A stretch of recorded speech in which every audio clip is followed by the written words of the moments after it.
Het jaar 2015 is een jubileumjaar van de Noord-Limburgse band Rauwenheze. Ze bestaan 30 jaar. Er zijn concerten, er zijn activiteiten, er zijn beuk. Maar dat is ook een echte tentoonstelling. Hier in het Limburgs Museum in Venlo. Ja, en hier helemaal boven in het Limburgs Museum is een grote tentoonstellingszaal ingericht met allemaal spullen die over Rauwenheze gaan. En ik heb vandaag 6 aanspraken met alle 6 bandleden van de band. En die gaan mij hun favoriete plekje laten zien van de Rauwenheze tentoonstelling.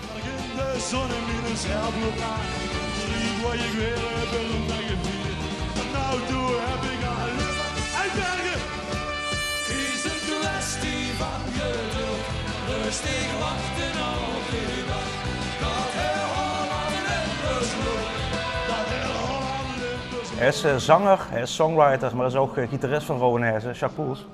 Neven me in de tentoonstelling. Ja, wat is die favoriete plek hier in de tentoonstelling? Leid Oost-Grond? Ja, dat is niet te zeggen. Net hebben we even een foto gemaakt met iemand in de rondnemen, ze een mooie achtergrond. Ik zeg, nou ja, dat woog al klikt. Het is hier eigenlijk, of er zitten verhalen vast. En eigenlijk is het allemaal mooi vormgegeven. Ik heb geen favoriet plekje. Zullen we naar Ierland gaan? Dat is dat een goeie. Ierland, als je ergens met mij naartoe wilt, word ik op Veurne al gelukkig van weer, maar is het Ierland. Doe best 30 jaar bij de band, hè? Ja. En dan weten we dat. Kunnen we dat ook opschrijven? Dan hebben we een van de oudste bandleden nu erbij. Ik heb in de wieg gestaan, zoals Themen Ja, en Flip ook. Ja, 30 jaar. Hey, Ierland, wat zien we? Ja, nou zijn we ineens allemaal Iers. Niet alles Iers, Vlaken weet niet heel veel Iers, dat is meer het examen. En Juxapel makkelijk zat. Ook niet, Dus die Amerikaanse met kan, maar door. Shane McGowan. Mijn man Shane McGowan. Die stond op Pinkpop ooit en toen waren we nog als mannetjes zaten we in het publiek. En die speelde door. En dan wilden we ook nog eens niet. Oh nee, dit is Vlaco. Vlaco Calvin. En toen stonden we weer door. Naar hun te kijken op afstand. Heel ver weg naar achter. Ik denk hier ergens zo in de... Dat zal ik zien omdat de ogen dicht zijn. Op dit plekje door aan de rand van het terrein. En toen moesten we pookjes spelen. En ik weet nog dat we toen... tenminste ik hoopte ooit nog een keer door op dat podium te staan waar Mr. McGowan dronken waarschijnlijk zijn muziek stond te maken. Wie altijd. Maar de droom is uitgekomen, hè? Die droom is uitgekomen.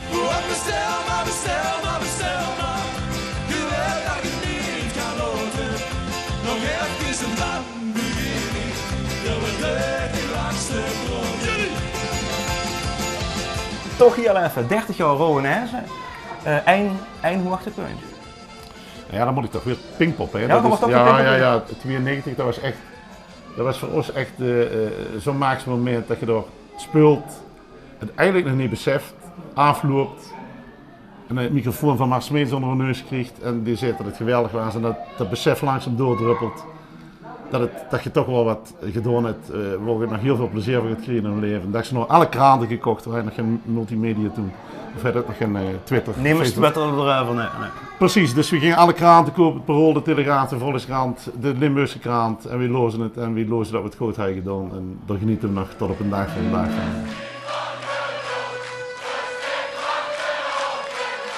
Doe best geen 30 jaar drummer van Rauwenheze. Nee. Ik ben er, Henk, even uit de kop, 89 ben ik erbij gekomen. Wat ging dat? Rauwenheze bestond toen, Bestelmer was uit en we waren volop in de wegen timmeren. En die had je toen een optreden, een dialectpopfestival of zoiets, was er de Melkweg in Amsterdam. En ze zaten toen zonder drummer en toen ben ik door Jacques gebeld en heb me gevraagd of ik eeuwig vallen, of ik er zin in heb om dat te doen. Ik koos Rauwenheze daar wel en ik was Bestelmer rond in de titel, ik vond het een geweldig liedje. En de eerste keer toen ze me gevraagd hebben, heb ik nee gezegd. Omdat ik dacht van ja, dit is wel zo'n bandje en weet wel, dat is wel veel opbouwen en weinig door en altijd als laatste en ken het wel. Maar toen daarna heb ik ze spelen en toen dacht ik van Thomas, zeg ik toch wel speed, vind ik dat niet gedaan heb. En van het een kwam het ander, heb ik ingevallen. En het inval is gebleven tot nou is, ja, dus altijd gebleven, ja. Hey, Rauwenheze en Vlaco. Daar wil ik het met dit jaar over hebben, maar dat is een dit eindje. Gaan we maar even. Ja? En dit is het Vlaco. Ja. Van alles mee gedaan. Dat is het, hè? Ja, nu snap ik wat je bedoelt. De oude Mexicaan. Ja. Maar ik zie ook een heel bekend drumvel. Want dit drumvel is dat drumvel wat hier ook hangt. Ja, klopt. Maar is de drummer? Ja, dit is dezelfde drummer. Dat is in welk jaar hebben we het over? Ja, maar die doet is een schaal in het begin geweest. Dat is een stuk jonger. Maar wat wil met dat drummen? Wat wil je met, hè? Je hebt het me ooit een keer verteld. Dat was in dezelfde tijd als we het net over hebben. We moesten spelen in, ik meen de Doorn Roosje was, maar dat weet ik niet zeker. En we zaten daar in het voorprogramma van Flaco, de grootmeester zelf, want daar hebben we veel cd's van, daar hebben we veel naar geluisterd. Grote accordeonist, grote tekstmaak zelf, met iedereen gespeeld in de ganse wereld. Veel naar geluisterd en net zoals de Los Lobos en zo en de Pokes, maar Flaco heel veel naar geluisterd. En op een gegeven moment waren we de storm in het vuurprogramma en moesten we 3 optredens zaten we in het vuurprogramma. Of aan dat er 1 was. En dat was zijn eerste in de reeks, in de serie. En die was 's middags door en we waren aan het soundchecken met een paar man. En op een gegeven moment komt de manager naar me toe van Flaco en die vraagt of Flaco me even kon spreken. Dus ik had iets van, trillende knieën. Wat gebeurt hier? Dus ik was al blij dat het eigen repertoire een beetje onder de knieën van mezelf. En toen vroeg hij dus of ik even de avond bij hem, omdat ze een drummer met heimwee, hij mist his mammy. Truc. Vertelde hij, terug is gegaan naar Texas. Dus hij zat er zonder drummer. Ik zei, ja dat kan niet, dat gaat niet lukken. Die eigen liedjes al, en dan, ik ken wel veel liedjes van maar of dat dan, dat was geen plan, dat was, dan zei hij, dat die wel, dit is een Zydeco en dit is een Wals en dit is een dat. En dat knikt hij wel. En zo is het gekomen. We hebben het ook vaak over hoogtepunten met de band. Ieder bandlid heeft wel zijn eigen hoogtepunt. Pinkpop wordt veel genoemd. Wat is het 10 hoogtepunt met Rogenese? Ja, kijk hier, als je hier dit museum rondloopt, dan zie je heel veel dingen die je eigenlijk al vergeten is. Ik zag dat een clipje wat ik al gaans vergeten was, hoe gek dat klinkt. En dan zit ik er, verrek, denk ik dan. Inderdaad, dat hebben we ook gedaan. Als ik dit zie, dan denk ik, dat was ook wel mooi. Dat was ook een hoogtepunt op dat moment. Maar ja, als je het allemaal goed gaat smeren over de jaren, dat het is... We bij elkaar zien en denk ik, dat viel bij mij Pinkpop ook al. Pinkpop 92 ook al. Maar dat kan wel eens wisselen met Los Lobos samenspelen in Paradiso Live. Dat zit ook wel heel hoog bij mij. Maar het vuurprogramma van de Stones was ook zoiets. Dus ja, het zien allemaal van die dingen, dat werd het toch niet. Ja. Het geluk zit overal en de herinnering natuurlijk ook. Dus, hoogtepunt uit pas achteraf. Hè. Is dat wies gezegd?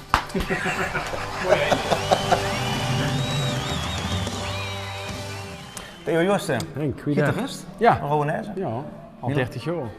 Hoe lang al? Ja, ik ben vanaf den beginnen ben ik bij de band, ja. Dus eigenlijk samen met Jacques?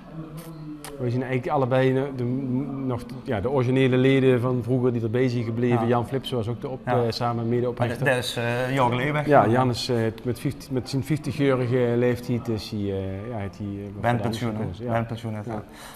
Welke plek in deze mooie tentoonstelling is je favoriet? Hoe moeten we reageren meteen? Ja, ik ben laatst nog even met mijn familie hier geweest. Mijn moeder wordt 86. Ik zeg, kom, dan moeten jullie allemaal even komen kijken. En ik vond het eigenlijk wel grappig om naar die hele oude foto's van vroeger te gaan kijken. Dan vind je ook de oude bandfoto's, of wat ga je daar zien? Ja, oude bandfoto's, oude bandleden. We gaan nog terug, we gaan nog verder de band. Want hier hangen 2 belangrijke foto's volgens mij, hè? Ja, dit is wel grappig eigenlijk. Dit zijn eigenlijk de 2 bands die voor Rogenese er waren. Bad Hedge, waar Jacques Poels zanger-gitarist was.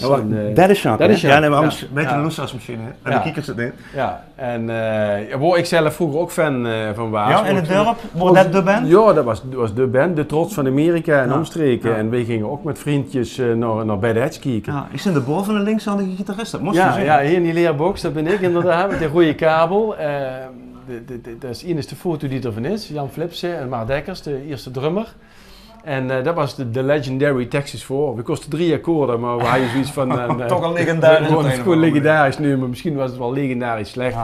Maar het was wel zo van, we wilden dat podium op en we deden dat gewoon. Gaas erop. Wat voor muziek?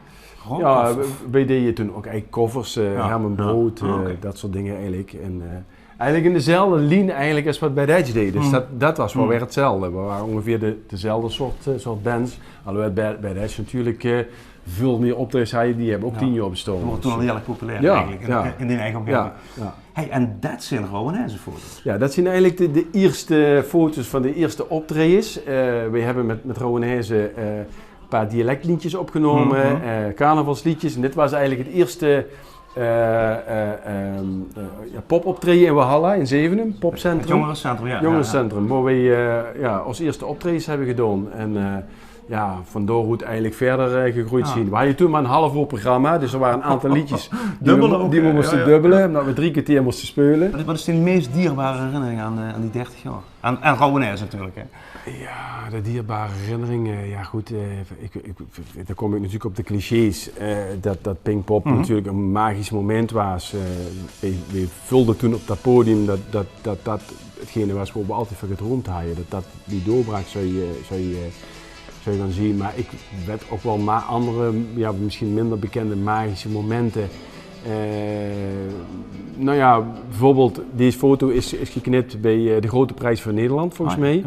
Nationale bandwedstrijd. Ja, precies. Waar je een tapeje kon insturen, cassettebandje kon insturen. En wij deden toen nog dialect en Engelstalig. Ja, we waren toen nog echt op aan het twijfelen, wat moeten we nou? En dat we dus een bandje opstuurden onder de naam Rauwenaise Dialect. En dat we een bandje opstuurden met een Engelstalig liedje van ons. Onder de naam La Bianca was dat. En die naam moest toen snel gekozen worden. Met de Engelstalig worden we niet geselecteerd en met dialect wel. En dat achteraf heeft dat misschien wel heel veel gezaagd voor ons. Dat wordt de splitsing. Dat was misschien toch wel een soort van splitsing dat we dat voor de dialect gingen. Het was eigenlijk juist een keuze in beperktheid. Maar wel kiezen voor identiteit. En dat heeft dus natuurlijk wel geen windeieren gelaten. Juist te kiezen voor het kleine, heeft dus groot gemaakt. Ja, als iets de muziek van Rauwenaise kenmerkt, is het toch de trompet. Want er zijn heel veel bandjes met een accordeon en een gitaar. Of een saxofoon. Maar de combinatie accordeon-trompet is niet echt voor de hand liggend, hè? Nee, dat klopt. En ik weet nog dat muziekzaak vragen in Panningen. Ja? Die vroegen ze toen nog, de literatuur, wat vind je er nou van? Ja, ik snap die trompet niet, zei hij. Ik had voor een saxofoon gekozen. Dat zag ik toen. Oké, maar dat had ongelijk gehad, hè? Ja, ik weet het niet. Maar dat ongelijk gehad. Ja, goed. We gaan hier in dit tentje kijken, van boem naar roem. Ik zie wel een trompet aan, Jacques. Ja, dat is ze. Dat is een mooie trompet. Maar is dat de trompet van die legendarische optreden? Ja. Want wat alle bandleden, ik ga het nu eerlijk zeggen, je hebt het altijd nog over Pinkpop. Doe begin ze voor Roskilde. Ja, ik neig toch meer naar Roskilde. Hoewel de doorbraak zeg maar Pinkpop is geweest, heel zeker. Maar ik vond er nog wel wat in daar. Hectisch. Omschrijf dat eens. Hectisch is. Ik vond het hectisch en stief van de zenuwen natuurlijk. Want ja, er stond toch een hoop mensen. Ja, nou afloop is dat natuurlijk wel... dan krijg je zo'n ontaarding. Dan denk je, godverdomme, dat heb ik toch nog eens even gedaan. Dit is nummer gaan nooit optreden, die foto. Dit is Roskilde. Backstage. Dit is Roskilde. Maar ik weet niet, dat ging veel gemoedelijker. Dat je dat al gewend was, zeg ik maar, het Pinkpop gebeuren. Dit was een jaar later of nog een set. Nee, ik denk een jaar later. Toen gingen we met de bus in, met een hoop sporters. Dat was echt perfect geregeld en dan hing ook een beetje een gelaten sfeer, weet je wel, van nou. En dan moesten volgens mij 12 uur 's middags optreden. Ja. Maar wat herinnert zich dan ook echt van? Wat is de... Ik vond sowieso dat qua spelen, vond ik dat er op Roskilde beter gespeeld wordt als... Op Pinkpop, ja, echt wel. Vond ik, hè. Dat is gewoon persoonlijk. Nou, doe heb ik aan uitbergen. Is een kwestie van geduld, rustig wachten op de dag. Hetzelfde als ik die jongen eigenlijk van Pinkpop werd. Maar ik voor mijn gevoel, ja, ik weet niet, er hing niet zo'n druk op als een Pinkpop, zo moet ik ook zeggen. Ja. Dit was weer de weg, Pinkpop, ja, dat is toch een eigen provincie. Ja. Maar ik weet wel dat een heel ontspannen sfeertje en ook weer terugweg, ja, dat was fantastisch. Ja. Hey, maar dan toch hier als trompetist, hè? Ja. Dus ik kan boete toeteren, sorry. Dan kan je ook binnen in het theater spelen, hè? Wat heeft u in werken? Dat is ook niet wat. Als je me nou vraagt, eerst keer een theater, ik vergeet nooit niet, man. Als we dit gaan blijven doen, dan is het toch al van denken, maar toch zijn ik om heen te kijken. Ja, want? Ja, ik sta echt stief van de zin. Maar wat is het verschil tussen een theater en een feesttent of een festival? Feesttent, ik bedoel, dat publiek dat giet door elkaar het wel. Die zijn ook handig ook luisteren, denk ik, maar theater zitten mensen. Ja. Zo, nou, dat is dan maar als het En wel. de huur is elk nieuwtje in het jaar. Echt alles. Je kunt nu weer aan blazen. Ja, ik wil een beetje weer aan blazen. Maar ik niet toeteren, weet wel. Dat Duitse dan een festival wel is gewoon omgedraaid. Ja, als je denkt, je moet van een trompet met een bugel of andersom. Dan denk ik, als ik maar even weet wel. Ja. Maar dan is het gewoon neerzetten en... Spelen maar. Maar ik moet zeggen, door de jaren heen, en dat je dat lekker doet, maakt het me niet meer zoveel uit. Ja, 1984, dat was het allemaal begonnen. En als ze dan het museum rondloopt, helemaal zo die hele zaal rond, dan komt ze uiteindelijk hier aan het einde van de tijdlijn. 2015, 2014 en bij 2013 stuit Jan Flipsen kondigt zijn vertrek de band aan, speelt zijn laatste slotconcert, opvolger is Vladimir Geels. Vladimir Geels. Hey, hoi Henk. Het jongste bandlid toch, van Rowanhorse? Ja, de laatste wissel. Wij hoeven alleen maar dit stukje met jou door te lopen, hè? Eigenlijk, ik hè? had net uitgerekend, dat is minder dan 7% van het totaal. Ja. Ja. Is die tentoonstelling hier, hè? Is dat een soort hernieuwde kennismaking met de mannen waar jij al nu inmiddels al 2 jaar mee op tour bent? Ja, ook. Ja, zeker. Ja, je ziet het natuurlijk in de bus en je hoort verhalen. Maar het is niet zo dat ze fotoalbums bij hebben of dat ze alles bijdragen, want ze zijn het al zo gewend. Ja.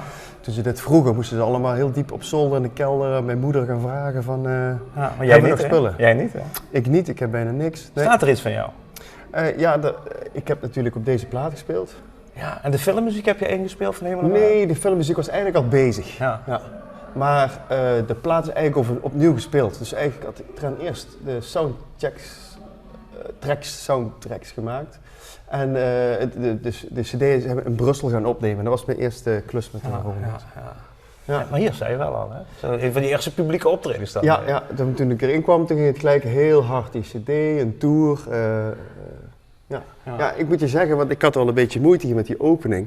Want ik vind eigenlijk ik vond dat te veel eer voor mij. Ik had zoiets van, moet Jan er dan niet bij zijn? Ja, want Jan Flipsen.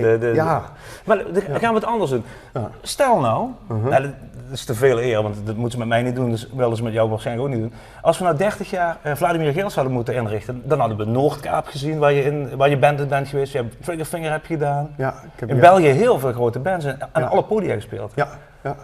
Dus we hadden wel wat kunnen inrichten. We hadden iets kunnen inrichten, maar dat is een ander verhaal. Ja, dat is een ander verhaal. En dat is natuurlijk ook, vind ik ook wel maf, want ik leer ze nu kennen. En je hoort wel verhalen. Is dat maar zo? Maar je ziet, als je die foto's ziet, dan zijn het zijn altijd waarschijnlijk dezelfde gebleven, maar toch ook weer niet. Het is ook wel, het waren toch ook heel andere mensen. Ja. Het heeft ze wel gevormd. Ja. Je bent nu vast bandlid. Ja. Dat is toch meer dan dat, hè? Dat is heel iets anders, ja. En dan, ja. Vergelijk dat eens met, waar kun je het mee vergelijken? Ik kan me daar niks bij voorstellen namelijk. Wat heel veel mensen vaak niet beseffen is dat je met zo'n baan, dat veel intensiever is, dat je veel langere dagen maakt vaak. Het is heel onregelmatig en je ziet elkaar meer dan je eigen vrouw. En met je eigen vrouw dan kun je leren leven. Maar dan, heel veel mensen zullen wel ervaren dat het nog moeilijk is om een bank samen uit te kiezen of een beslissing te maken. Ja, maar dat doe je met 2 mannen, hè? Ja, ja, maar dan ben je met z'n 6. Ja. En dat is natuurlijk dat is een hele prestatie om 30 jaar samen beslissingen te kunnen maken. Mijn favoriete plekje is natuurlijk hier. Natuurlijk hier. We gaan weer naar het festivaltentje, de Pinkpop Roskilde tent. Kijk. Het applaus klinkt nog een klein beetje. Ja. Want? Ja, dit is zo'n moment. Ik was zo jammer, want ik ging altijd naar Pinkpop, maar net die dag moest ik zelf spelen. Ja. En ik woonde in een kraakpand met 11 mensen en die anderen die waren geweest, die kwamen terug. En er was van alles. Er waren punkers, er waren hippies, er waren... maar iedereen vond Rowanhorse te gek. Iedereen had het erover. En als je die beelden daarna bekijkt, dat was een heel opzwepend en heel energiek optreden geweest. Hey, en hier dat hè. Jeukt dat? Ja. Want? Want dit is echt goed, het is een Yamaha Dat bas. maar het is niet zomaar een Yamaha bas. Het is een bas die je nou niet meer ziet, maar die in de jaren 80, en er waren er een paar. Bij T-Matic is die ook gebruikt geweest. Bekende Belgische band ook, met Arno Heentjes, ja. En het is eigenlijk, dit is wel de sound van het begin. Ja, hier zie je Jan, kijk. Op die bas? En het is een typische sound, het is natuurlijk ook, de bassist heeft natuurlijk ook zijn aandeel, van hoe hij speelt en zijn vingers. Maar deze bas, ik was er toch wel eens aan het denken, want ik was wel eens op Marktplaats aan het kijken, dan zou ik er niet zo eentje kunnen krijgen. Dit is wel de oersound van het begin van... Wat we nu horen, dat is die bas. Ja. Ik zou hem heel graag willen vastpakken, maar... Het zit echt dicht hoor. Heb je geen hamer bij? Nee, heb ik niet bij.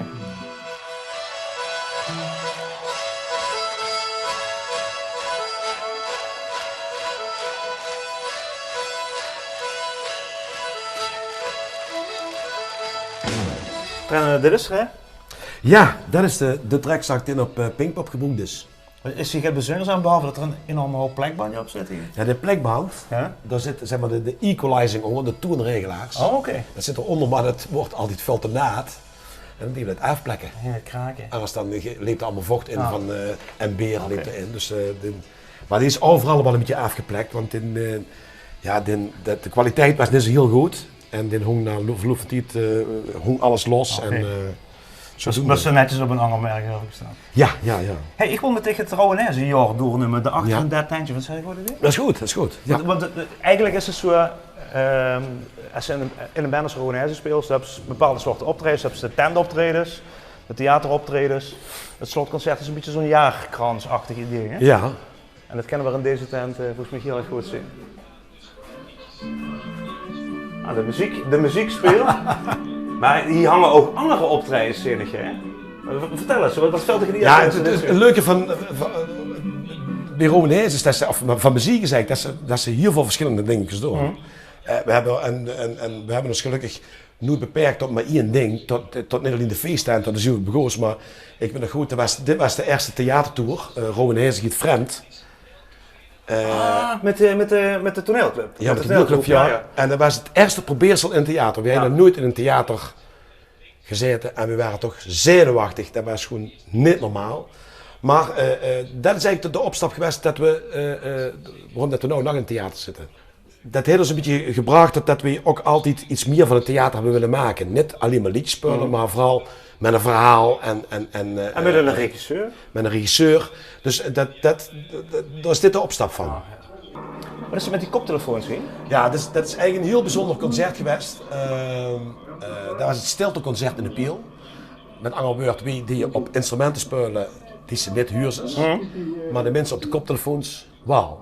Dus als ze de koptelefoons afdeed, dan huren ze alleen een beetje in de verte een stem van Jacques, of het geluid van Jacques.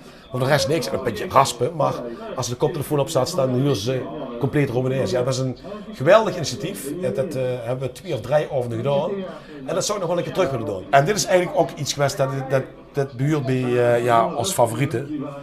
Never the Pokes en met spullen met Flaco. Is spullen met Los Lobos en Ciel Caliente.